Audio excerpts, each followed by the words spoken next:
பரலோகத்திலிருந்து நம்மை ஆசீர்வதிக்கிறதான நம்முடைய பரலோகத்தின் தேவனுடைய நாமத்திற்கு துதியும் கனமும் ஸ்தோத்திரமும் உண்டாவதாக. தேவனுடைய வார்த்தையை கேட்பதற்காக கூடி வந்திருக்கிறவங்க ஒவ்வொருவரையும் பிதாகுமாரன் பரிசுத்த ஆவியின் நாமத்தினாலே வாழ்த்துகிறேன். நம்ம ஒவ்வொருவரையும் இந்த நாளிலே விசுவாசத்திலே வளரத்தக்கதாய் இன்னும் ஒரு படி மேலே எழும்பத்தக்கதாக தேவன் தாமே நம்மை வழி நடத்துவாராக. கடந்த 2 நாள் நான் இருந்த நிலைமையை நினைத்த பொழுது உண்மையாகவே இந்த நாளிலே நான் நின்று பேச முடியுமோ என்று ஒரு சந்தேகம் இருந்தது. ஆகவே சௌரன் ராஜன் அவர்களை நீங்கள் எதற்கும் ஒரு செய்தியோடு வாருங்கள் என்று சொல்லியிருந்தேன். கர்த்தருடைய பெரிதான கிருபையினாலே இந்த நாளில் அவருடைய பணியை தொடர்ந்து செய்வதற்கு தேவன் கிருபை பாராட்டி இருக்கிறார். அப்போஸ்தலர் நடபடிகள் 16வது சீரீஸை நாம் பார்த்து கொண்டு வருகிறோம். வேதாகம வகுப்பு துவங்கி இது 40வது கிளாஸில் நாம் உட்கார்ந்துருக்கிறோம். கிளாஸ் நம்பர் 40, 40வது வகுப்பு. அப்போஸ்தலர் நடபடிகள் துவங்கி இது 16வது வகுப்பு, சீரீஸ் நம்பர் 16. ரொம்ப நாளாக இதை பார்த்து கொண்டே இருக்கிறோமோ என்று எனக்கு ஒரு சிறிய ஒரு தோணல் வந்தது நிமித்தமாய் சீரீஸ் 1 எப்பொழுது நாம் துவங்கினோம் என்று சொல்லி என்னுடைய நோட்ஸுகளை திருப்பி பார்த்த பொழுது ஆச்சரியமாக இருந்தது. சீரீஸ் 1 தொடங்கினது நாம் ஜூன் 2013வது ஆண்டில், ஜூன் மாதம் 2013வது ஆண்டில் நாம் துவங்கி இருக்கிறோம். ஏறத்தாழ 9 மாதங்கள் ஆகியிருக்கிறது. இன்னமும் நாம் 6 அதிகாரங்களை முடித்திருக்கிறோம். இடையே ஒருவேளை 1 மாதங்கள் அல்லது 1.5 மாதங்கள் நமக்கு வகுப்புகள் கிடைக்காமல் தள்ளி போன சூழ்நிலை நிமித்தமாக தள்ளி போனது. எப்படி இருந்தாலும் ஜூன் மாதம் தொடங்கின இந்த வகுப்பு இப்பொழுது நாம் சீரீஸ் நம்பர் 16 நாம் பார்த்து கொண்டிருக்கிறோம். அப்போஸ்தலர் நடபடிகள் துவங்கி இது 16வது வகுப்பு. இடையிலே துவங்கினவர்களுக்காக ஒரு சிறிய ரீகேப் மாத்திரம் அப்போஸ்தலர் நடபடிகளை சொல்லுகிறேன். இதை எழுதினவர் லூக்கா. எழுதி முடிக்கப்பட்ட ஆண்டு 62வது ஆண்டு. இயேசு கிறிஸ்துவுக்கு பின் இயேசு கிறிஸ்து பிறந்து 62 ஆண்டுகளில் இது எழுதப்பட்ட ஒரு புஸ்தகம், எழுதி முடிக்கப்பட்ட ஒரு புஸ்தகம். வேதாகமத்தில் இது 44வது ஒரு புஸ்தகமாக இருக்கிறது. புதிய ஏற்பாட்டிலே ஒரே ஒரு சரித்திர புஸ்தகம் இந்த அப்போஸ்தலர் நடபடிகள். 28 அதிகாரங்களை கொண்டது, 1007 வசனங்களை கொண்டது. இதனுடைய கீவேர்டு அல்லது திறவுகோல் வார்த்தை என்று சொல்லுகிற அந்த வார்த்தையானது the establishment and the growth of the church என்கிற அந்த பதம். சபையினுடைய ஸ்தாபனமும் சபையினுடைய வளர்ச்சியும், அதுதான் அப்போஸ்தலர் நடபடிகளுடைய ஒரு கீவேர்டாக இருக்கிறது. இந்த அப்போஸ்தலர் நடபடிகள் ஏறத்தாழ 30 வருடங்களை இது பிரயாணிக்கிறதாய் நாம் பார்க்க முடியும். ஏறத்தாழ 30 வருடங்களை கவர் பண்ணி அல்லது சேர்த்து எழுதப்பட்ட அந்த கால அமைப்பு 30 வருடங்கள் இதை அடங்கி இருக்கிறது. இயேசு கிறிஸ்து பரலோகத்துக்கு ஏறின அந்த சம்பவத்திலிருந்து பவுல் அப்போஸ்தலன்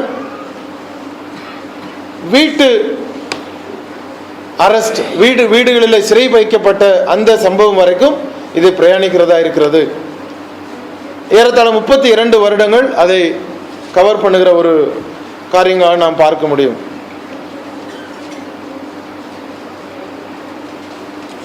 இஸ்ரவேலர்கள் இருந்ததான எருசலேம் தொடங்கி புறஜாதியார் இருந்ததான ரோமர்களில் இது முடிகிற ஒரு புஸ்தகமாக நாம் பார்க்கிறோம். இந்த புஸ்தகத்திற்கு 2 திறவுகோல் வசனங்கள். முதலாவது திறவுகோல் வசனம் கீ பாசேஜ் 1வது அதிகாரம் 8வது வசனம். 2வது கீ பாசேஜ் 2வது அதிகாரம் 42லிருந்து 47 முடிய. இந்த 2ம் இந்த அப்போஸ்தலர் நடபடிகளுக்கு ஒரு மையமான ஒரு பாசேஜாக நாம் பார்க்க முடியும்.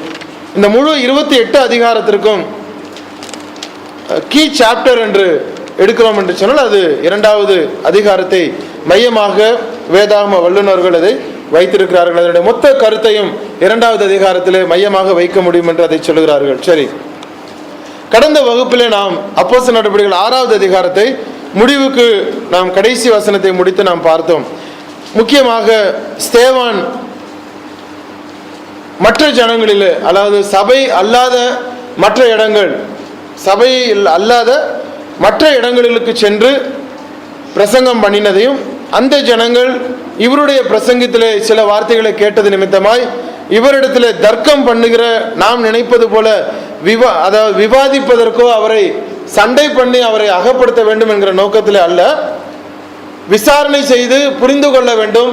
ஏதோ ஒரு வித்தியாசமான காரியத்தை சொல்லுகிறாரு, அது என்ன என்று அறிந்து கொள்ள வேண்டும் என்கிற நோக்கத்தில் அவர்கள் கூடி வந்ததையும், கூடி வந்ததான அந்த ஜனங்கள் கேட்பதற்கு மனம் இல்லாதபடிக்கு அல்லது அவர் சொல்லுகிற அந்த விளக்கம் ஏற்றுக்கொள்வதா இவர்கள் பிரியப்படுகிறதா இல்லாதபடிக்கு இருந்தது நிமித்தமாய் அவர்களால் எதிர்த்து கொள்ள முடியாமல் போகிறது. பின்னதாக அவர்கள் ஸ்தேவானை இழுத்து கொண்டு வந்து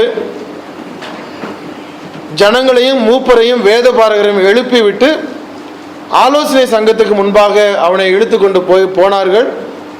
ஆலோசனை சங்கத்தில் உட்கார வைத்து அவரிடத்தில் வினவுகிற அந்த ஒரு சீனரியோடு, அந்த ஒரு சீனோடு நாம் கடந்த வகுப்பை நாம் முடித்திருக்கிறோம். 7வது அதிகாரத்தை நிச்சயமாக இந்த வகுப்பில் நாம் மிகவும் சாராம்சமாக பார்த்து முடிக்கப் போகிறோம் என்று நான் நம்புகிறேன். 6வது அதிகாரத்தில் ஸ்தேவானுக்கு விரோதமாக சில கேள்விகள் வைக்கப்பட்டது. அந்த கேள்விக்கு 7வது அதிகாரத்தில் ஸ்தேவான் பதில் கொடுக்கிறார். அதை கேள்விகளாக நீங்கள் அதை கவனித்திருப்பீர்களோ அல்லவோ என்று எனக்கு தெரியவில்லை. என்ன கேள்விகள் அல்லது என்ன குற்றம் அவர் மீது சாட்டப்பட்டதோ அந்த குற்றத்திற்கு அவர் விளக்கமாக ஒரு செய்தியாக இந்த 7வது அதிகாரம் வருகிறதை நாம் பார்க்க முடியும். 6:11 6:13 யாராவது ஒருவர் வாசிக்கலாம். அப்பொழுது அவர்கள் மோசேக்கும் தேவனுக்கும் விரோதமாக இவன் தூஷண வார்த்தைகளை பேச கேட்டோம் என்று சொல்லும்படியாக மனுஷரை ஏற்படுத்துகிறார். இது முதலாவது குற்றச்சாட்டு. இது முதலாவது குற்றச்சாட்டு அல்லது முதலாவது கேள்வி என்று வைக்க முடியும். 13வது வசனத்தை வாசிக்கலாம். பொய் சாட்சிகளையும் நிறுத்தினார்கள். இவர்கள் இந்த மனுஷன் இந்த பரிசுத்த ஸ்தலத்துக்கும் வேத பிரமாணத்துக்கும் விரோதமாக தூஷண வார்த்தைகளை ஓயாமற் பேசுகிறான்.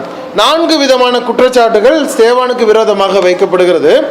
11வது வசனத்தில் மோசேக்கும் தேவனுக்கும் விரோதமாக இவர் பேசுகிறதாக முதலாவது ஒரு குற்றச்சாட்டு. 2 குற்றச்சாட்டுகள். மோசேக்கு விரோதமாய் பேசுகிறார், தேவனுக்கு விரோதமாய் பேசுகிறார்.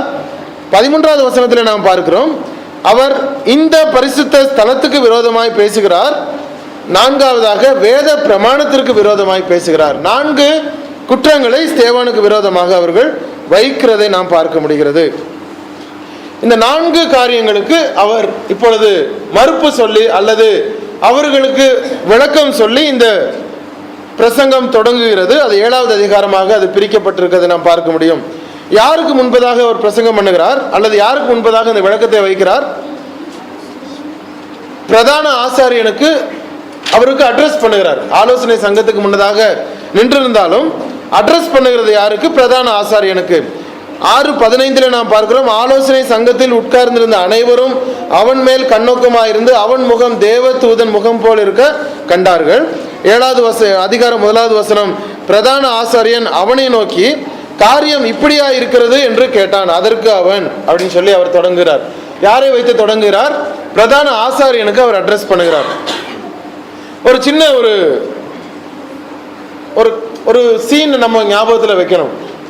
ஸ்தேவான் இப்பொழுது சரீரத்தின்படி இஸ்ரவேலனா இருந்தாலும் சரீரத்தின்படி யூதனா இருந்தாலும்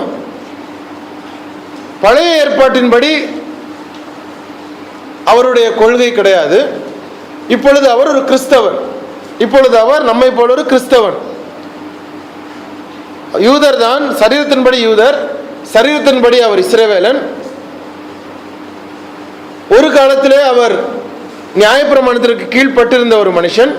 நியாயப்பிரமாணத்திற்கு தன்னை ஒப்பு கொடுத்து அதற்கு எல்லா சடங்காச்சாரங்களையும் அல்லது கட்டளைகளுக்கும் கீழ்ப்படிந்த ஒரு மனுஷன். இப்பொழுது நியாயப்பிரமாணத்திற்கு நிறைவேற்றப்பட்ட புதிய ஏற்பாட்டுக்குள்ளே கிறிஸ்துவுக்குள்ளாய் கடந்து வந்த ஒரு மனுஷன் தன்னுடைய இனமாகிய, தன்னுடைய இனத்தாராகிய, தன்னுடைய சகோதரர்களாகிய ஜனங்கள் மத்தியிலே போய் அவர்களும் ரட்சிக்கப்பட வேண்டும் என்கிற ஒரு நோக்கத்திலே சபையிலே அல்லாதபடிக்கு, கிறிஸ்தவ சபைகளிலே அல்லாதபடிக்கு ஜெப ஆலயங்களிலே யூதருடைய ஜெப ஆலயங்களிலே போய் அவர் பிரசங்கம் பண்ணுகிற அந்த 9வது வசனத்தில் நாம் பார்த்தோம். 6வது அதிகாரம் 9வது வசனத்தில் அதை நாம் பார்க்க முடிகிறது. அதன் நிமித்தமாக அந்த ஜனங்கள் கிளர்ச்சியுற்று ஸ்தேவானை பிடித்து அவர்களுடைய யூத முறைமையின்படியாக கொண்டு போய் அந்த ஆலோசனை சங்கத்தில் வைக்கிறார்கள். அந்த ஒரு சீன் அப்படியே நாம் இப்பொழுது உள்ள காலகட்டத்தில் நினைத்து பாருங்கள், எப்படிப்பட்ட ஒரு சூழ்நிலையாக இருக்கும். ஒருவேளை ஒரு கேத்தலிக் போப்புக்கு முன்னதாக ஒரு கிறிஸ்தவ ஊழியர் முன்னதாய் நின்று விளக்கம் கொடுக்கிறது போல இருக்கும். ஒரு கேத்தலிக் போப்புக்கு முன்னதாக ஒரு கிறிஸ்தவ சபையின் ஊழியர் முன்னதாய் நின்று அவர்களுக்கு விளக்கம் கொடுத்தால் எப்படிப்பட்ட ஒரு சூழ்நிலை அங்கு காணப்படும். அவர்களுக்கு எல்லா அதிகாரமும் உண்டு, அவர்களுடைய கையில் எல்லா சட்டத்திட்டங்களும் இருக்கிறது. ரோம் என்கிற ஒரு நாடு அவர்களுடையது. அல்லது உலகம் முழுவதும் போப் என்கிறவர் ஒரு வார்த்தை சொன்னால் உடனடியாக எல்லா நாட்டு மன்னர்களும் அல்லது எல்லா நாட்டு அதிபர்களும் அதில் செயல்படுத்தக்கூடிய ஒரு பவரில் இருக்கக்கூடிய ஒரு மனுஷனுக்கு முன்னதாக ஒரு கிறிஸ்தவ ஊழியர் பிரசங்கம் பண்ணுகிற ஒரு அந்த கம்பாரிசனை பாருங்க. அப்படிப்பட்ட ஒரு இடத்துல இந்த ஸ்தேவான் ஒரு பிரதான ஆசாரியை நோக்கி பிரசங்கிக்க ஆரம்பிக்கிறார். அவருடைய தொடக்கம் மிகவும் அருமையாகவும் முடிவும் மிகவும் அருமையாகவும் இருக்கிறது. நீங்கள் கவனிக்க வேண்டும். நம்ம யூசுவலா சொல்லுவோம், ஐயோ ஆண்டவரே, நான் இருப்பது உம்முடைய சுத்த கிருபை, நாங்கள் உயிரோடு இருப்பது உம்முடைய கிருபை, நாங்கள் ஜீவிப்பது உம்முடைய கிருபை, எங்களுடைய வேலை உம்முடைய கிருபை, எங்களுடைய குடும்பம் உம்முடைய கிருபை, ஆசீர்வாதம் உம்முடைய கிருபை, இப்படி எல்லா வகையிலும் உம்முடைய கிருபை என்று சொல்லி அவருடைய கிருபை நாம் அங்கீகரித்து, அவருடைய கிருபையை நாம் அங்கீகரித்து நாம் அதை உணர்கிறவர்களாக இருக்கிறோம். ஒரு பக்கம் அந்த அங்கீகாரம் அவருடைய கிருபைதான் என்கிற ஏற்றுக்கொள்கிற அந்த அங்கீகாரம் அவருக்கு நாம் செலுத்துகிறோமா என்பது பிராக்டிக்கலாக நாம் உணர்கிறோமா என்பது ஒரு விஷயம். 2வது வசனத்தை வாசிங்க. 7:2.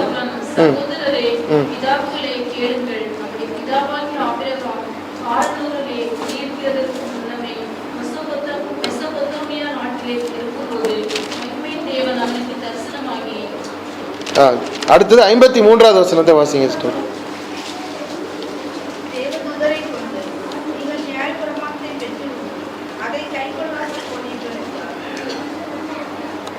55.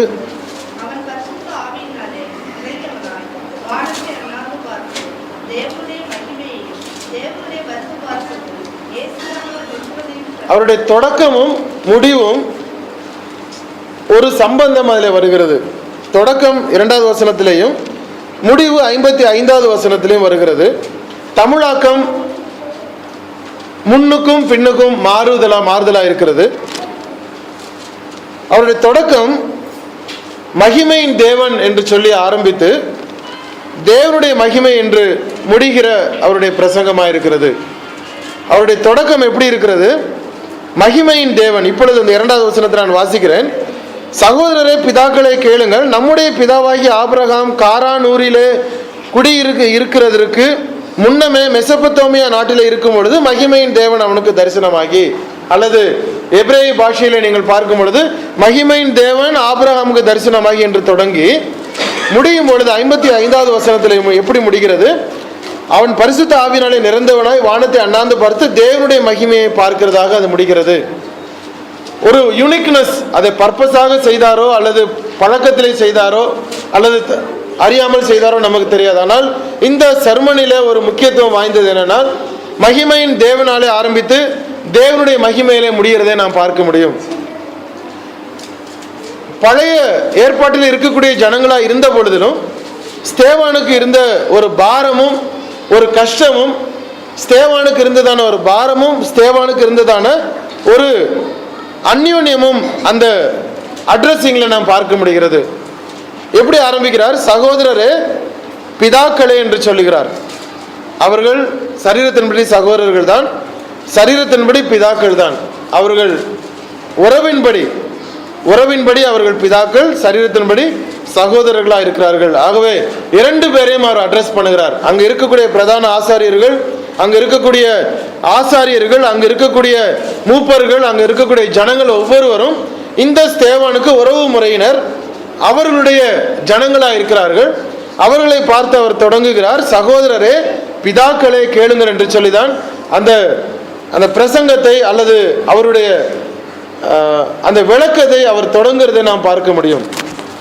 அவருடைய சர்மனில் 5 முக்கியமான தன்னுடைய பிதாக்களை அவர் கவர் பண்ணுவதை நாம் கவனிக்க முடியும். 5 முக்கியமான தன்னுடைய பிதாக்கள்: ஆபிரகாம், யோசேப்பு, மோசே, தாவீது, சாலமோன். இந்த 5 பேரையும் தன்னுடைய அந்த பிரசங்கத்திலே அல்லது பதிலிலே அவர்களுக்கு விளங்குவதற்கு தங்களுடைய பிதாக்களின் சரித்திரங்களை அவர் மேற்கோள் காட்டுவதை பார்க்க முடியும். முதலாவது ஆபிரகாம், யோசேப்பு, மோசே, தாவீது, சாலமோன். இந்த 7வது அதிகாரம் முழுவதையும் நாம் ஒவ்வொரு வசனமாக பார்த்து நாம் போவதல்ல, சாராம்சத்தை பார்த்து நாம் முடிக்க போகிறோம். 5 பிதாக்களை அவர் மேற்கோள் காட்டி தன்னுடைய விவாதத்தை அவர் தொடங்குகிறார். முதலாவது விவாதம், அவருக்கு வைக்கப்பட்ட கேள்வி என்ன? தேவனுக்கு விரோதமாய் இவர் பேசுகிறார் என்று சொல்லுகிற ஒரு விவாதம். 6வது அதிகாரம் 11வது வசனத்தில் நாம் பார்த்தது போல இந்த விவாதத்திற்கான விளக்கத்தை 2வது வசனத்திலிருந்து 7வது அதிகாரம் 2வது வசனத்திலிருந்து 16வது வசனம் வரைக்கும் 2 to 16 16வது வசனம் வரைக்கும் அவர் அந்த முதலாவது அந்த செக்ஷன் என்று பிரிக்கலாம். 4 செக்ஷனாக 7வது அதிகாரத்தை நீங்கள் விரும்பினால் அதை குறித்துக் கொள்ளலாம். 7வது அதிகாரம் 2வது வசனத்திலிருந்து 16 வரைக்கும் ஒரு செக்ஷன். அதில் தேவனுக்கு விரோதமாக அவர் பேசினதை மறுப்பு சொல்லி தன்னுடைய விளக்கத்தை கொடுக்கிற பகுதி அந்த முதல் செக்ஷன். 2வது வசனத்திலிருந்து 16வது வசனம் வரைக்கும் he refutes the blame. அந்த தேவனுக்கு விரோதமாய் நீ பேசின அந்த blasphemy of God ன்னு சொல்லுற தேவனுக்கு விரோதமாய் நீ தூஷண வார்த்தைகளை பேசினாய் என்று சொன்ன அந்த வார்த்தைக்கு பதிலாக அவர் சொல்லுகிற அந்த வசன பகுதி 2லிருந்து 16 முடிய. அடுத்து 17லிருந்து 17 to 43, 17லிருந்து 43 முடிய இந்த வசனங்கள் மோசேக்கு விரோதமாகவும் நியாயப்பிரமாணத்துக்கு விரோதமாகவும் இவன் தூஷண வார்த்தைகளை பேசினதாக இவர்கள் ஏற்படுத்தின குற்றச்சாட்டிற்கு இந்த 17லிருந்து 43 முடிய அவருடைய விளக்கமாய் நாம் பார்க்க முடியும். மூன்றாவது பகுதியாக 44லிருந்து 44 to 50 இந்த ஸ்தலத்திற்கு விரோதமாய் இவன் பேசுகிறான், இந்த ஸ்தலத்திற்கு இந்த பிரமாணத்துக்கு விரோதமாய் பேசுகிறான் என்கிற அந்த குற்றச்சாட்டுக்கு, அந்த தூஷண வார்த்தை என்று சொல்லப்பட்ட குற்றச்சாட்டுக்கு விளக்கமாக சொல்லுகிற 44லிருந்து 50 வசனங்களை அவர் மேற்கோள் காட்டி நாம் பார்க்க முடிகிறது. 3 பகுதிகள். 4வது பகுதியாக இவருடைய கன்க்ளூஷனை அவர் கொடுக்கிறார். ஒரு பிரசங்கத்தில் எவ்வளவு அழகாக அதை செக்ஷன் வைஸாக பிரிப்பது மாத்திரமல்ல, ஒரு கன்க்ளூஷனையும் அவர் கொடுத்து முடிப்பதை ஸ்தேவானுடைய பிரசங்கத்தில் நாம் பார்க்க முடியும். மிகவும் முன்னுதாரணமான ஒரு பிரசங்கம். தொடங்குகிறது அவர் சகோதரரே பிதாக்களே என்று சொல்லி தொடங்குகிறார். தேவனுடைய மகிமையை முன்னதாய் வைத்து தேவனுடைய மகிமையை முடிவுக்கு வைத்து அவர் அந்த பிரசங்கத்தை முடிக்கிறார். அவருக்கு விரோதமாய் வைக்கப்பட்ட குற்றச்சாட்டிற்கு ஆதாரமாய் தன்னுடைய முற்பிதாக்கள் வாழ்ந்ததான காரியங்கள் மேற்கோள் காட்டி அந்த பிரசங்கத்தை வைக்கிறார். பகுதியாக அந்த பிரசங்கத்தை அவர்களுக்கு விலக்கி சொல்வது மாத்திரமல்ல, முடிவாக கன்க்ளூஷனையும் அவர் வைக்கிறதை நாம் பார்க்க முடியும். 14, 14, 15, 16 வாசிக்கும்படியாக கேட்டுக்கொள்கிறேன்.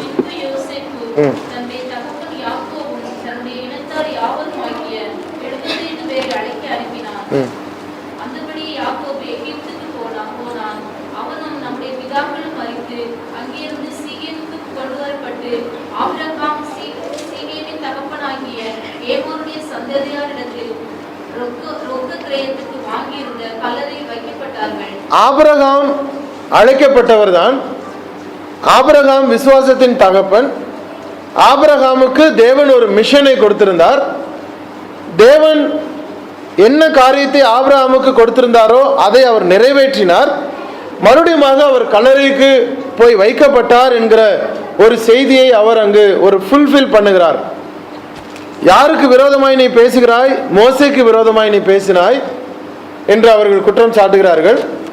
மோசே எங்கிருந்து வருகிறார்? மோசே ஆபிரகாமை அவர் பின்பற்றி வருகிறார். ஆபிரகாமுக்கு தேவன் என்ன காரியத்தை கொடுத்துகிறாரோ அந்த காரியம் நிறைவேற்றுகிற நாட்கள் வருகிறது என்று சொல்லி மோசேக்கும் பிதாவா இருக்கக்கூடிய ஆபிரகாம் எந்த காரியத்தை ஏற்றுக்கொண்டாரோ அதை நிறைவேற்றினார் என்று சொல்லி 16வது வசனத்திலிருந்தும் 17வது வசனத்திலிருந்து அவர் தொடங்குகிற காரியம் எப்படியாக ஆபிரகாமுக்கு பின்னதாக யோசேப்பு வருகிறார், யோசேப்புக்கு பின்னதாக மோசே எப்படி அங்கு வருகிறார் என்று சொல்கிற வார்த்தையும் அவர் அங்கு கொண்டு வருகிறதை நாம் பார்க்க முடியும். 22வது வசனத்தை நான் வாசிக்கிறேன். மோசே எகிப்தியருடைய சகல சாஸ்திரங்களிலும் கற்பிக்கப்பட்டு வாக்கிலும் செய்கைகளும் வல்லவனானான். அவனுக்கு 40 வயதான போது இஸ்ரவேல் புத்திரராகிய தன்னுடைய சகோதரரை கண்டு சந்திக்கும்படி அவனுடைய இருதயத்தில் எண்ணம் உண்டாயிற்று. அப்பொழுது அவர்களில் ஒருவன் அநியாயமாய் நடத்தப்படுகிறதை அவன் கண்டு அவனுக்கு துணை நின்று எகிப்தியனை வெட்டி துன்பப்பட்டவனுக்கு நியாயம் செய்தான். மோசே ஒரு ராஜகுமாரனை வளர்க்கப்பட்ட பொழுதிலும் அதை அவர் காணாதபடிக்கு தன்னுடைய இனத்தான் அல்லது தன்னுடைய சகோதரன் நஷ்டப்படுகிறான், அவன் சரியான ஒரு இடத்திலே வழிநடத்தப்படவில்லை என்கிறதை உணர்ந்தது மாத்திரமல்ல, தன்னுடைய அழைப்பை உணர்ந்தவனாக மோசே அந்த கட்டுகளிலிருந்து வெளியே வருகிறதையும் தன்னுடைய மிஷனை துவங்குகிறதையும் அவர் அங்கு விளக்கி சொல்லுவதை நாம் பார்க்க முடியும். 40வது வசனத்தில் நான் தொடங்குகிறேன். ஆரோனை நோக்கி, எகிப்து தேசத்திலிருந்து எங்களை அழைத்து கொண்டு வந்த அந்த மோசேக்கு என்ன சம்பவித்ததோ அறியோம். ஆதலால் எங்களுக்கு முன் செல்லும் தெய்வங்களை எங்களுக்கு உண்டு பண்ணும் என்று சொல்லி அந்நாட்களில் ஒரு கன்றுக்குட்டியை உண்டு பண்ணி அந்த விக்கிரகத்துக்கு பலியிட்டு தங்கள் கையின் கிரியைகளில் களி கூர்ந்தார்கள். அப்பொழுது தேவன் அவர்களை விட்டு விலகி வான சேனைக்கு ஆராதனை செய்ய அவர்களை ஒப்பு கொடுத்தார். அதை குறித்து இஸ்ரவேல் வம்சத்தாரே, நீங்கள் வனாந்திரத்திலிருந்து 40 வருஷம் வரையில் காணிக்கைகளையும் பலிகளையும் எனக்கு செலுத்தினீர்களோ என்றும் பணிந்து கொள்ளும்படி நீங்கள் உண்டாக்கின சொரூபங்களாகிய மோலோகினுடைய கூடாரத்தையும் உங்கள் தேவனாகிய ரெம்பான் என்னும் நட்சத்திர சொரூபத்தையும் சுமந்தீர்களே. ஆகையால் உங்களை பாபிலோனுக்கு அப்புறத்திலே குடி போக பண்ணுவேன் என்றும் தீர்க்கதரிசிகளின் புஸ்தகத்தில் எழுதியிருக்கிறது. நீங்கள் அழைத்து கொண்டு வந்தவர்கள் என்பது நிமித்தமாகவோ எகிப்திலிருந்து அழைத்து கொண்டு வரப்பட்ட எல்லா ஜனங்களும் தேவனுடைய நாமத்து நிமித்தமாய் வெளிவந்தவர்கள் தான், தேவனுடைய வார்த்தை நிமித்தமாய் வெளியே கொண்டு வரப்பட்டவர்கள் தான். தேவனுடைய கட்டளையின்படியாக ஒரு மனுஷன் வந்து அவர்களை அநேக அற்புதங்களையும் அடையாளங்களையும் செய்து மிக அமெரிக்கையாக அல்லது மிக பயங்கரமான செயல்பாடுகளை செய்து வெளியே கொண்டு வந்தவர் தான். அது நிமித்தமாக உங்களுக்கு அங்கீகாரம் கிடையாது. காரணம், உங்களுடைய கிரியை நிமித்தமாகத்தான் அங்கீகாரம் கொடுக்கப்பட்டது என்பதை அவர்கள் உணர்த்துகிறார். அந்நாட்களிலே ஒரு கன்றுக்குட்டியை உண்டு பண்ணி அந்த விக்கிரகத்திற்கு பலியிட்டு தங்கள் கிரியைகளில் களி கூர்ந்தார்கள். தேவன் அவர்களை விட்டு விலகினார். தேவன் அழைத்து வந்தது நிமித்தமாக உங்களுக்கு அங்கீகாரம் கொடுக்கவில்லை. தேவன் ஒரு மோசேயை அனுப்பினது நிமித்தமாக நீங்கள் எல்லாம் இஸ்ரவேலர் என்று சொல்லப்படவில்லை. தேவன் பார்வோனை சபித்து உங்களை எல்லாம் நாட்டிலிருந்து வெளியே கொண்டு வந்தது நிமித்தமாக உங்களை ஆசீர்வாதம் கொடுக்கவில்லை. உங்களுடைய கையின் கிரியை நிமித்தமாகத்தான் நியாயம் தீர்க்கப்படுகிறீர்கள் என்கிற ஒரு காரியத்தை அவர் முன் வைக்கிறார். அதையும் உணராதபடிக்கு நீங்கள் உங்களுடைய செயல்பாடுகளிலே பின்பற்றி வந்தது நிமித்தமாய் தேவன் அவர்களை ஒப்பு கொடுத்தார் என்று சொல்கிற வார்த்தையை அவர் சொல்கிறார். அப்பொழுது தேவன் அவர்களை விட்டு விலகி வான சேனைக்கு ஆராதனை செய்ய அவர்களை ஒப்பு கொடுத்தார். 40 வருட காலங்களாக மோசே கூட தான் இருந்தார்கள். 40 வருட காலங்களாக யோசுவாவின் லீடர்ஷிப்ல இருந்தவர்கள். 40 வருட காலங்களாக மோசேயினுடைய கீழே இருந்ததான எல்லா விதமான அட்மினிஸ்ட்ரேஷனிலே நிர்வகிக்கப்பட்டவர்கள் தான். ஆனால் தேவன் அவர்களை விக்கிரகங்களுக்கு ஒப்பு கொடுத்தார் என்கிற காரியத்தை நாம் நினைவில் கொள்ள வேண்டியது அவசியம். சபையிலே நிற்பதனாலே நான் கிறிஸ்தவனா இருந்துவிட முடியாது. பிரசங்கத்தை கேட்பதனாலே நான் கிறிஸ்தவனா இருந்துவிட முடியாது. ஏதோ ஒரு காரியத்தினாலே நான் ஞானஸ்நானம் எடுத்து விட்டேன் என்பதனாலே நான் கிறிஸ்தவனாய் மரிக்கிறேன் என்று சொல்ல முடியாது. எல்லா காரியங்களும் நான் கீழ்ப்படுகிறேன், எல்லா ஊழியங்களிலும் நான் இடைப்பட்டுக் கொள்கிறேன் என்பதனாலே நான் கிறிஸ்தவன் என்று மாறுதட்டி கொள்ள முடியாது. தேவனுடைய வார்த்தைக்கு அவருடைய காரியத்தின்படி நான் நடக்கிறேனா என்கிறது முக்கிய விஷயமாக நாம் கருத்தில் கொள்ள வேண்டியது அவசியமாக இருக்கிறது. பிரதான ஆசாரியனாய் நாங்கள் உட்கார்ந்திருக்கிறோம், ஆசாரியர்களாய் நாங்கள் உட்கார்ந்திருக்கிறோம், மூப்பர்களாய் நாங்கள் உட்கார்ந்திருக்கிறோம், சனகரிப் சங்கத்தில் நாங்கள் தேர்ந்தெடுக்கப்பட்டிருக்கிறோம். முற்பிதாக்களின் காலத்திலிருந்து நியாயப்பிரமாணத்தின் அடிப்படையில் எங்களுக்கு கொடுக்கப்பட்ட சட்டத்திட்டத்தின்படி நாங்கள் உட்கார்ந்திருக்கிறோம். ஆகவே நிச்சயமாய் தேவன் இதை அங்கீகரிப்பார் என்று சொல்வதற்கு இல்லை என்பதை அவர் மிக தெளிவாக சொல்வதற்காக அந்த 40 வருடங்களில் என்ன நடந்தது என்கிற காரியங்களை தெளிவாக அவர் சொல்லுகிறதை நாம் பார்க்க முடியும். 43வது வசனத்தில் அவர் சொல்லுகிற பணிந்து கொள்ளும்படி நீங்கள் உண்டாக்கின சொரூபங்களாகிய, அவர் சொல்றதை பாருங்க, நீங்கள் நீங்கள் என்று சொல்லி பர்சனலைஸ் பண்ணி அவர் சொல்லுகிறார். அவர்கள் என்று சொல்லவில்லை. நீங்கள் உண்டாக்கின சொரூபங்களாகிய மோலோகினுடைய கூடாரம், உங்கள் தேவனாகிய ரெம்பான் என்னும் நட்சத்திர சொரூபத்தையும் சுமந்தீர்களே.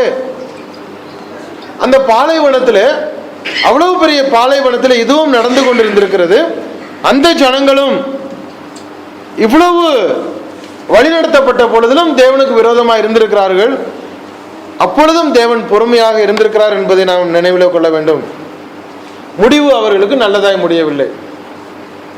பிரயாணம் இருந்தது, நல்ல லீடர்ஷிப்ல இருந்தது.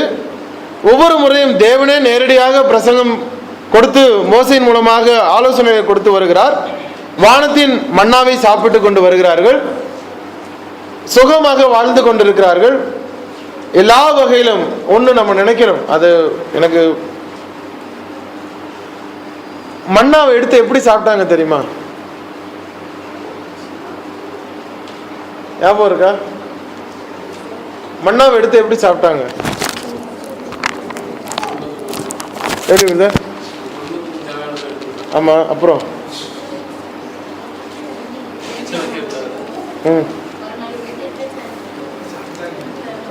இல்ல, ஓகே, சொல்றலாம் சொல்லுங்க. மன்னா வந்து என்ன மாதிரியான மன்னா? அது மன்னா அப்படின்னு சொல்றோம். மன்னா எப்படி இருக்கும்? ஐ திங்க் நம்பர்ஸ்ல வரும், எண்ணாமம்ல வரணும்னு நினைக்கிறேன். அது என்ன ரூபத்தில் இருக்கும்? அது எப்படி இருக்கும்? உருண்டையா இருக்கும். அப்புறம் எண்ணாகமம் 11வது அதிகாரம் 7-8 வசனங்கள் வாசிங்க.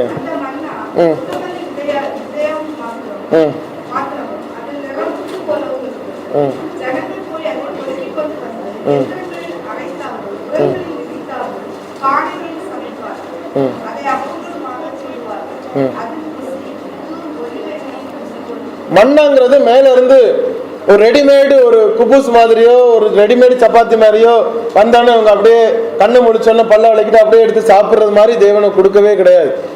பரலோகத்துலேருந்து நல்ல ஒரு சூப்பர் ஃபுட் வந்திருக்கு, ஃபாஸ்ட் ஃபுட், ரெடிமேட் ஃபுட். டக்குன்னு எடுத்து சாப்பிட்டோம், படுத்தோம், தூங்கணும். 40 வருஷம் அவங்களுக்கு என்ன கவலை, ஜாலியாக இருந்திருக்கலாம். தேவன் அதை ஒரு நாளும் விரும்பினது கிடையாது. நாம் உழைக்க வேண்டும், நம்முடைய ஆகாரத்தை நாம் தயாரித்துக் கொள்ள வேண்டும் என்பதில் தேவன் மிகவும் தெளிவாக இருந்தார். ஆரம்ப காலத்திலையும் சரி, இந்த காலத்திலையும் சரி, வேதாமத்திலே கொடுக்கப்பட்ட ஒவ்வொரு இன்ஸ்ட்ரக்ஷனும் ஒவ்வொரு தேவனுடைய பிள்ளைகளுக்கும் உழைக்க வேண்டியது அவசியம். மண்ணா ஒரு ரா மெட்டீரியல் கொடுத்துட்டார், அது போய் கிடக்கும், வெள்ளை வெள்ளையா அழகா பாக்குறதுக்கு உங்களுக்கு தெரிஞ்சிடும். போய் நீங்க சின்னதா இருக்கும், நினைச்சு பாருங்க கலெக்ட் பண்றது எவ்வளவு கஷ்டமா இருக்கும்னு. கொஞ்சம் பெருசா போட்டிருந்தாலும் ஈஸியா எடுத்துட்டு வந்திருப்பாங்க. சின்னதா இருக்கும், அதை போய் ஒன்னொன்னா உட்காந்து அவங்க பொறுக்கிட்டு வந்து அவங்க சில நேரம் வந்து அதை அப்படியே வாரி இருந்திருக்கலாம். சோம்பேறிகள் ஒரு அங்கிருந்து ஒரு துணியை பிடி, இங்க ஒரு துணியை பிடி, மொத்தமா அள்ளி வாரி இருக்கலாம், அல்லது ஒன்னொன்னா பொறுக்கி இருந்திருக்கலாம். அதை எடுத்துட்டு வந்து அதை கிளீன் பண்ணணும். அதை வந்து தனித்தனியாக செப்பரேட் பண்ணணும். குப்பை புல்லெல்லாம் கிடக்கணும், வனாந்திரத்தில் கிடக்கு, அதெல்லாம் கரெக்ட் பண்ணணும், சரி பண்ணி எடுக்கணும், கிளீன் பண்ணணும். அதுக்கப்புறம் என்ன பண்ணணுமா, எந்திரங்களில் அரைக்கணும், உரல்களில் அல்லது இடிக்கணும், பானையில் சமைச்சு அதுக்கப்புறம் அதை சுட்டு அப்புறம் சாப்பிடணும். இவ்வளோ வேலையும் செய்யணும். இந்த வேலையெல்லாம் செஞ்சு அவங்க சாப்பிட்றதுக்குள்ள டைம் ஆயிடும். இவ்வளவும் செஞ்சு அதுவும் ஒரு நாளைக்கு தான், காலையில் எடுக்கணும், முடிச்சிடணும். அதை ரொம்ப கஷ்டமா இருக்கு, நாளைக்கு வச்சுக்கலாம்னா கூடாது, கெட்டு போயிடும். அது வைக்கவும் கூடாது. சபிக்கப்பட்டவன் ஆட்டோமேட்டிக்காக கெட்டு போயிடும். அதன் மறுநாளைக்கு நீங்கள் மறுநாள் திரும்ப போகணும். 40 வருஷம் பிஸியாக தான் தேவன் அவங்கள வச்சிருந்தார். அவ்வளவு கஷ்டப்பட்டு அவங்களுடைய வாழ்க்கை ஆசீர்வாதமாக இருந்தது. ஆசீர்வாதம் உழைக்க வேண்டியது. ஆசீர்வாதம் உட்காந்து சாப்பிட்றதுக்காக இல்லை. ஆசீர்வாதம் உழைப்போடு ஆசீர்வாதத்தை தேவன் கொடுக்கிறார். நான் பழைய ஏற்பாட்டில் இவ்வளோ சொல்லிட்டு புதிய ஏற்பாட்டை சொல்லாமல் இருக்கக்கூடாது. புதிய ஏற்பாட்டில் யாராவது ஒரு வசனத்தை சொல்ல முடியுமா?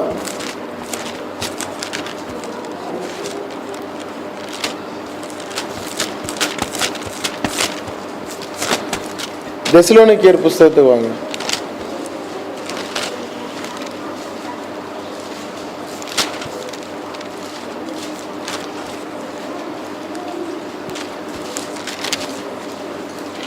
ரெண்டு தெசலோனிக்கேயர் 3வது அதிகாரம்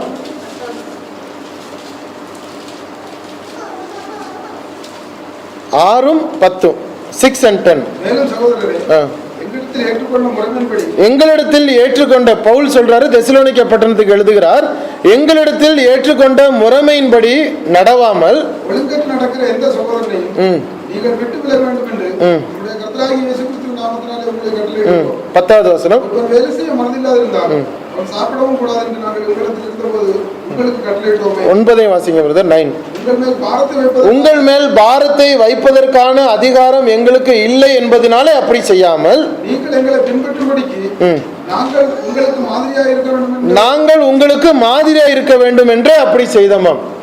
எப்படி செய்தார்கள்? 8வது வசனத்தில் சொல்றாரு, ஒருவனிடத்திலும் இலவசமாய் சாப்பிடாமலும் உங்களில் ஒருவனுக்கும் பாரமாய் இராதபடிக்கு இரவும் பகலும் பிரயாசத்தோடும் வருத்தத்தோடும் வேலை செய்து சாப்பிட்டோம். யாரு சொல்றது? பவுல் அப்போஸ்தலன் சொல்றாரு. பவுல் அப்போஸ்தலன் சொல்றாரு, சாப்பிடுறது எங்களுக்கு அதிகாரம் இருக்கு, ஆனால் அப்படிப்பட்ட ஒரு பேட் எக்ஸாம்பிளாக நாங்கள் இருக்கிறதுக்கு எங்களுக்கு அதிகாரம் அல்ல. நாங்கள் வேலை செய்து வருத்தத்தோடு பிரயாசத்தோடு, நினைச்சு பாருங்க,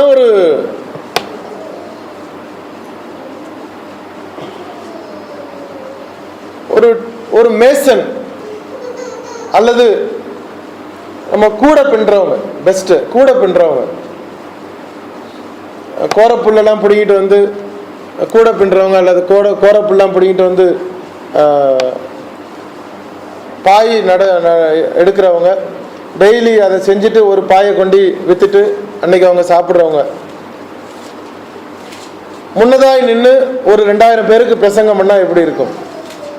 முன்னாடி நின்று ஒரு 5000 பேருக்கு பிரசங்கம் பண்ணா எப்படி இருக்கும்? அந்த பிஸி ஷெட்யூல்.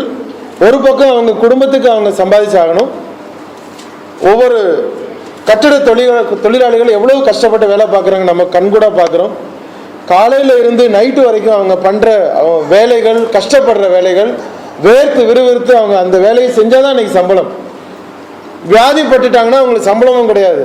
வீட்டுக்கு வரும்பொழுது அவங்க மனைவி காசுக்காக வெயிட் பண்ணிட்டு இருப்பாங்க. சாப்பாடு வாங்கிட்டு வருவார், வீட்டில் உழ வைக்கலான்ட்டு. இவர் வியாதியாக போயிட்டு வராமல் வந்துட்டாரு, சாப்பிடாம பைசா வாங்காமல் வந்துட்டாருன்னா அந்த பிள்ளைங்க வீட்டில் பட்டினியாக கிடக்கும். இதுக்கிடையில் நைட்டில் பிரசங்கம் பண்ணணும், பிரசங்கம் பண்ணுறதுக்கு ஏதாவது ப்ரிப்பேர் பண்ணணும், இதுக்கிடையில் யார் வீட்டுக்காவது ப்ரேயருக்கு போகணும். இவ்வளவு வேலையும் ஒரு டைட் ஷெட்யூலாக இருக்கக்கூடிய ஒரு மனுஷன் செய்யணும். அப்படிங்கிறதை பவுல் அப்போஸ்தலன் முன்மாதிரியா இருக்கணும்னு சொல்றாரு பாருங்க. 9வது வசனம். நாங்கள் உங்களுக்கு மாதிரியா இருக்க வேண்டும் என்றே அப்படி செய்யும். ஒருவன் வேலை செய்ய மனதில்லாது இருந்தால் அவன் என்ன பண்ணணுமா? சாப்பிடவும் கூடாது. இது ஆக்சுவலா வயசானவங்களுக்கு சொல்லல, திராணி உள்ளவர்களுக்கு சொல்லுகிறது. திராணி உள்ளவர்களுக்கு சொல்லுகிறது. இப்போ இதை சொல்லிட்டு நான் இன்னும் சொல்லாம இருக்கவே கூடாது. 1 கொரிந்தியர் 9வது அதிகாரத்தையும் வாசிச்சிடலாம். 1 கொரிந்தியர் 9 1வது வசனத்திலிருந்து எடுங்க. நான் அப்போஸ்தலன் அல்லவா? நான் சுயாதீனன் அல்லவா? நம்முடைய கர்த்தராகிய இயேசு கிறிஸ்துவை நான் தரிசிக்கவில்லையா? கர்த்தருக்குள் நீங்கள் என் கிரியாய் இருக்கிறீர்கள் அல்லவா? போதும். அடுத்தது 4வது வசனமும் 4, 5 வாசிங்க சிஸ்டர். ம் ம் ம் 6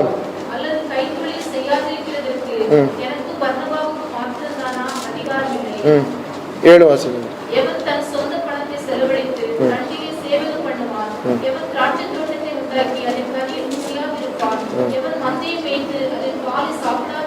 பதினாலு 14.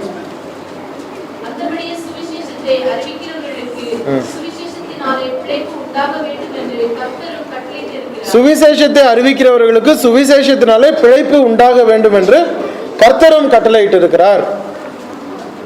ஊழியமும் அதனுடைய பங்கும்,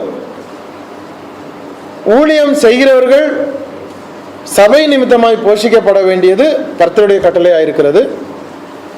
அதே வேளையில ஊழியக்காரர்கள் சபையாருக்கு உதாரணமாக இருக்க வேண்டியது அவர்களுடைய கடமையாயிருக்கிறது.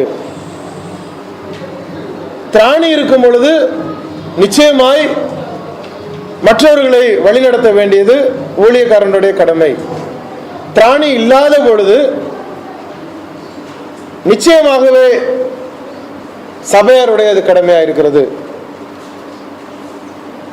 இந்த காரியங்களை ஸ்தேவான் ஒவ்வொரு விஷயத்திலும் விளக்கும் பொழுது இவர்கள் அதை ஏற்றுக்கொள்ள முடியவில்லை. காரணம், இவர்களுடைய கொள்கைகளும் கோட்பாடுகளும் முற்றிலுமாய் முரணாய் இருக்கிறது. நீங்க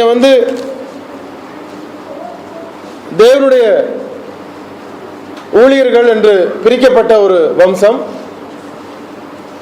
ஆசாரிய வம்சமாக இருக்கிறீர்கள், ஆசாரிய கோத்திரமாக இருக்கிறீர்கள். உங்களுக்கு ஆலயத்தில் தான் வேலை, உங்களுக்கு வெளியே வேலைக்கு போகக்கூடாது அப்படின்லாம் நியாயப்பிரமாணத்தில் சொல்லப்பட்டிருக்கு. ஆனால் இப்பொழுது வேற மாதிரி நீங்கள் சொல்றீங்களே, ஏற்றுக்கொள்ள சங்கடமாக தான் இருக்கும். ஆனால் அதுதான் உண்மை. கிறிஸ்தவத்திற்கு வரும் பொழுது இட்ஸ் a நியூ கவனன்ட், புதிய கட்டளைக்குள்ளாரே வருகிறோம், புதிய உடன்படிக்கைக்குள்ளாரே வருகிறோம். புதிய உடன்படிக்கைக்குள்ளே வரும் பொழுது புதிய கட்டளைகளுக்கு கீழ்ப்படிய வேண்டியது அவசியம். அதுலேயும் கொஞ்சம் இதுலேயும் கொஞ்சம் நம்ம எடுத்துக்கிட்டே இருக்கிறோம்னு சொன்னால், கடைசியாக யோவானுடைய அந்த ஸ்தேவானுடைய கன்க்ளூஷனை பாருங்க, 51 வாசிக்கலாம். வணங்கா கழுத்துள்ளவர்களே, இருதயத்திலும் செவிகளிலும் விருத்த சேதனம் பெறாதவர்களே, உங்கள் பிதாக்களை போல நீங்களும் பரிசுத்த ஆவிக்கு எப்பொழுதும் எதிர்த்து நிற்கிறீர்கள். சகோதரரே, பிதாக்களின் ஆரம்பித்த ஒரு ஸ்தேவான் இப்பொழுது அவருடைய கன்க்ளூஷன் மெசேஜ் அவர் கொடுக்கிறார். இந்த உலகத்திலே ஜீவித்ததற்கான கடைசி பிரசங்கம், அவர் சொல்லுகிற எச்சரிப்பின் செய்தி, வணங்கா கழுத்துள்ளவர்களே, இருதயத்திலும் செவிகளிலும் விருத்த சேதனம் பெறாதவர்களே, உங்கள் பிதாக்களை போல நீங்களும் பரிசுத்த ஆவிக்கு எப்பொழுதும் எதிர்த்து நிற்கிறீர்கள். இப்ப பரிசுத்த ஆவியானவர் எங்க வந்தார்? பழைய காலங்கள்ல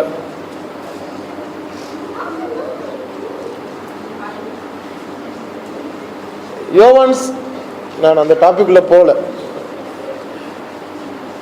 பரிசுத்த ஆவிக்கு எப்பொழுதும் எதிர்த்து நிற்கிறீர்கள். தீர்க்கதரிசிகளில் யாரை உங்கள் பிதாக்கள் துன்பப்படுத்தாமல் இருந்தார்கள்? நீதிபரருடைய வருகையை முன் அறிவித்தவர்களையும் அவர்கள் கொலை செய்தார்கள். இப்பொழுது நீங்கள் அவருக்கு துரோகிகளும் அவரை கொலை செய்த பாதகருமாயிருக்கிறீர்கள். எவ்வளோ ஒரு போல்டான அந்த பழைய தொடக்கத்தில் நான் சொன்ன அந்த சீனுக்கு நான் இப்போ வரேன். ஒரு கிறிஸ்தவ சபையின் ஊழியர், ஒரு கிறிஸ்தவ ஊழியர் ரோம்ல நின்று ஒரு போப்புக்கு எதிராக வணங்கா கழுத்து உள்ளவனே அப்படின்னு சொன்னால் அவருக்கு என்ன நடந்திருக்கும்? நீங்க தான் எல்லாரையும் கொலை பண்ணீர்கள், நீங்கள் தான் தீர்க்கதரிசிகளை துன்பப்படுத்தினீர்கள், துரோகிகள் என்று சொன்னால் என்ன நடந்திருக்கும்? அந்த தைரியம், அந்த ஒரு வைராக்கியம் ஒரு மனுஷனுக்கு வருகிறதுன்னு சொன்னால், தேவனுடைய வார்த்தையும் விசுவாசமும் அவருக்கு எவ்வளவு நம்பிக்கையா இருந்துச்சு. வணங்கா கழுத்துள்ளவர்களும் திட்டுறாரு, டைரக்டா அவங்க அந்த அளவுக்கு சாடுற ஒரு வார்த்தை. தீர்க்கதரிசிகளை யாரை உங்கள் பிதாக்கள் துன்பப்படுத்தாமல் இருந்தார்கள்?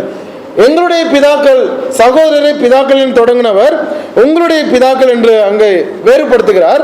நீதிபரருடைய வருகையை முன் அறிவித்தவர்களையும் அவர்கள் கொலை செய்தார்கள். இப்பொழுது நீங்கள் அவருக்கு துரோகிகளும் அவரை கொலை செய்த பாதகருமாய் இருக்கிறீர்கள்.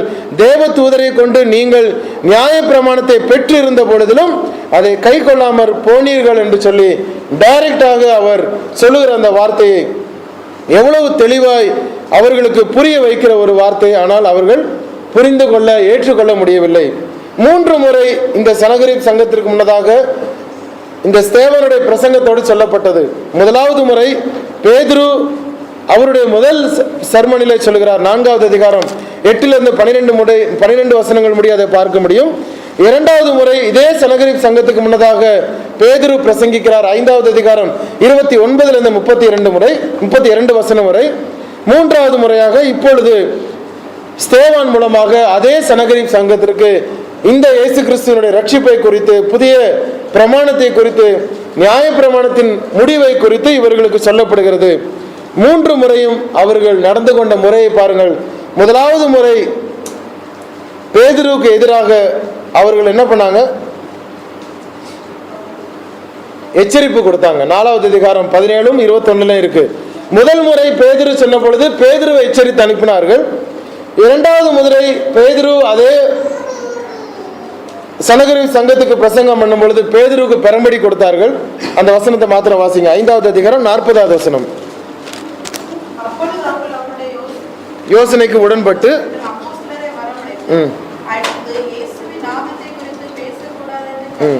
அடித்து பேசக்கூடாதுன்னு கட்டளையிட்டு அவர்களை விடுதலை ஆக்கிறார். முதலாவது வார்னிங் கொடுக்கிறாங்க. 2வது முறை அவருக்கு வார்னிங் கொடுத்து பேதுரு பிரசங்கிக்கிறார். அதற்கு இவரை அடித்து பெரும்படி கொடுத்து அனுப்புகிறார்கள். 3வதாக ஸ்தேவான் அவர் இந்த காரியங்களை சொல்கிறார். ஸ்தேவானுக்கு அவருடைய கதையை முடித்து கொலை செய்து முடித்தார்கள். ஏற்றுக்கொள்ள மனம் இல்லாமல் இருப்பவர்கள் அவர்களுடைய முடிவு என்ன நடக்கிறது என்பதை நாம் பார்க்க முடியும். புதிய ஏற்பாட்டுக்குள்ளே வரும் பொழுது it's a new கவர்னன்ட், new testament, புதிய கட்டளை நமக்கு கொடுக்கப்படுகிறது. இயேசு கிறிஸ்துவனுடைய சீஷன் என்று நாம் அழைக்கப்படுகிறோம். தேவனுடைய பிள்ளை என்று அழைக்கப்படுகிறோம். கர்த்தருடைய பிள்ளைகள் என்று கர்த்தருடைய வார்த்தைக்கு கீழ்ப்பட்ட தேவனுடைய பிள்ளைகளாக இருக்கிறோம். அந்த வார்த்தைக்கு நாம் செவி கொடுக்க வேண்டியது அவசியம். வேறு பிரிக்க பார்க்க அறிந்து கொள்ள வேண்டியது அவசியம். எது நியாயப்பிரமாணம், எது தேவனுடைய கட்டளைகள், எது கிறிஸ்துவனுடைய வார்த்தைகள், எது இஸ்ரவேலர்களுக்கு சொல்லப்பட்டது, எது நமக்கு சொல்லப்பட்டது என்பதை அறிந்து கொள்ள வேண்டியது அவசியம். தேவன் தாமே இந்த வார்த்தைகளை ஆசீர்வதிப்பாராக. ஆமென். இந்த நாளிலே கேட்ட வார்த்தைகளில் ஏதாவது சந்தேகங்கள் இருக்கும் என்றால் தயவு செய்து கேட்குமாறியாக உங்களை கேட்டுக்கொள்கிறேன்.